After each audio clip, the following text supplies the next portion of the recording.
Vous êtes-vous déjà retrouvé devant un graphique à vous dire « Mais qu'est-ce que je regarde là ?» Des indicateurs partout qui donnent tous des informations différentes, alors que vous voulez juste savoir est-ce qu'il vaut mieux que j'achète ou que je vende? C'est là que l'indicateur Bip Boop entre en jeu. Alors oui, je sais, le nom fait un petit peu gadget, mais croyez-moi, ce petit outil est peut-être la manière la plus simple de repérer les changements de tendance et de momentum sans exploser votre cerveau d'informations contradictoires. Alors, c'est quoi exactement le Bip Boop?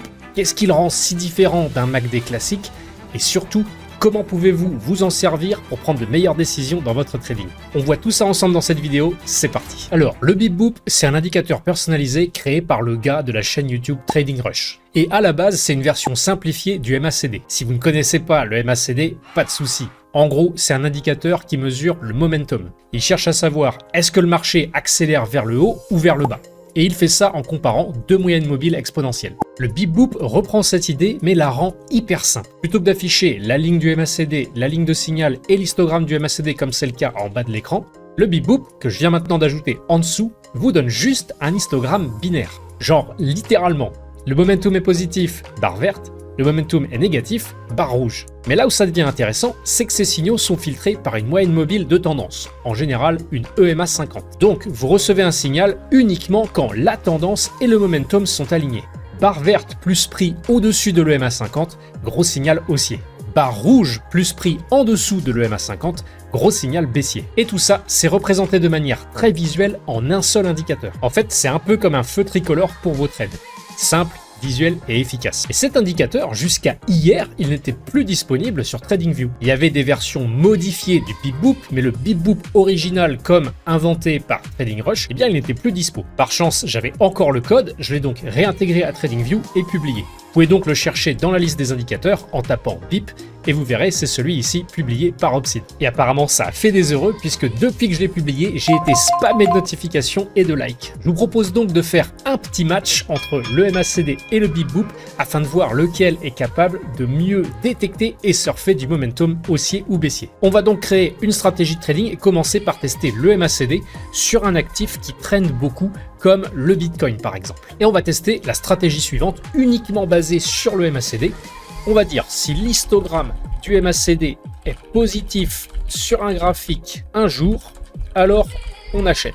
Et pour une vente, eh bien, ce sera le signal opposé. Si l'histogramme du MACD est négatif sur un graphique un jour aussi, eh bien alors on vend. On va tester ça sur les 7 dernières années et ce qu'on va faire, c'est qu'on va mettre une taille de position fixe. À chaque fois, on va placer l'intégralité de notre capital. Le but, c'est vraiment de savoir si le MACD à lui seul est bien capable de détecter la tendance et le momentum au bon moment. Donc, c'est parti, je lance le backtest et on va avoir les résultats. Ok, c'est fini, voyons voir ce que le MACD a dans le ventre. Avant de voir ce que le MACD a dans le ventre, dites-moi en commentaire quel indicateur est d'après vous le meilleur pour détecter le momentum.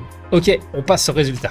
Bon, c'est clairement pas dingue. On peut voir que sur les 7 dernières années, eh bien notre capital serait un petit peu allé nulle part en fin de compte. Il aurait oscillé horizontalement pendant quasiment toute la période. Par contre, on a un drawdown max qui est assez énorme, de près de moins 80% entre ce sommet-là et le creux actuel. Donc en fin de compte, sur les 7 dernières années, tous les signaux donnés par le MACD en graphique journalier sur le Bitcoin pour tenter de surfer des tendances ou des phases de fort momentum, eh bien ça n'aurait pas permis de clairement faire croître un capital.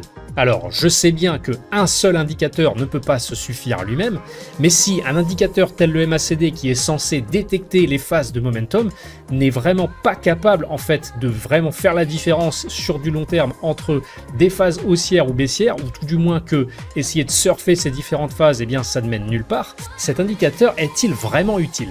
On va maintenant voir si le Bip Boop aurait été capable de faire la différence. Je vais recréer une stratégie de trading là aussi sur le Bitcoin. Et nos règles vont être là aussi très simples. On va dire acheter quand le Bip Boop est haussier sur un graphique un jour et vendre quand le Bip Boop est baissier. Hop. Et même chose, on va tester sur les 7 dernières années et on va placer 100% de notre capital sur chaque trade. En avant, je lance le backtest et on va voir les résultats. Attention, verdict. Ah, là c'est déjà nettement mieux. On peut en effet voir que le Bip Boop a bien été capable de surfer les tendances et le momentum dans les bons moments.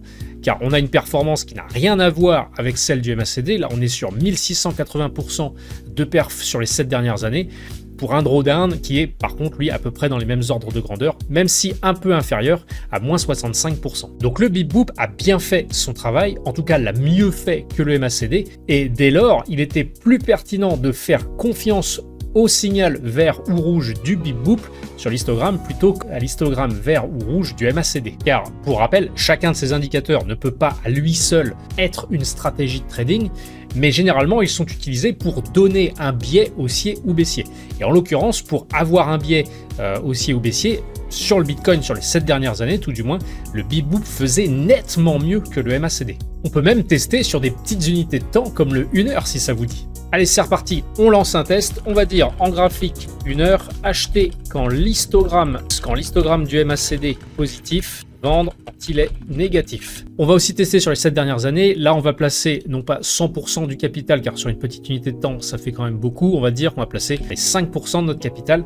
Et en avant, je lance les tests. Oula, bah là ça va clairement à la cave, je vois pas ce que je peux dire de plus. Mis à part que là, cette stratégie-là, plus on la trade, plus on se rapproche de la ruine. Je vais maintenant faire le même test, sauf qu'au lieu d'utiliser le MACD, eh bien on va utiliser le Bip Boop. J'ai donc dit à l'IADopsid, en graphique 1 heure, acheter quand le Bip Boop est vert et vendre quand il est rouge.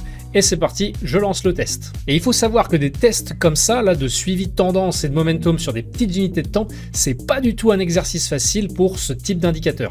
Car sur les petites unités de temps, il y a beaucoup plus de bruit, beaucoup plus de phases de latéralisation, qui donnent donc beaucoup plus de faux signaux. Ah, mais malgré ça, eh bien le Bip Boop, une fois de plus, s'en sort carrément mieux que le MACD, qui lui, pour rappel, allait clairement à la ruine. Donc là, sur les 7 dernières années et les quasiment 1900 trades qui ont eu lieu, le Bip Boop a plutôt bien été capable de détecter les phases de momentum dans le sens de la tendance. Et pour info, je sais qu'il y a un grand nombre de traders qui utilisent par exemple une moyenne mobile 200 périodes pour donner un biais quant à la tendance à suivre. J'ai donc là aussi fait un test en disant, comme vous voyez, en graphique 1 heure, si le prix est au-dessus de la SMA 200, on achète, s'il est en dessous, on vend.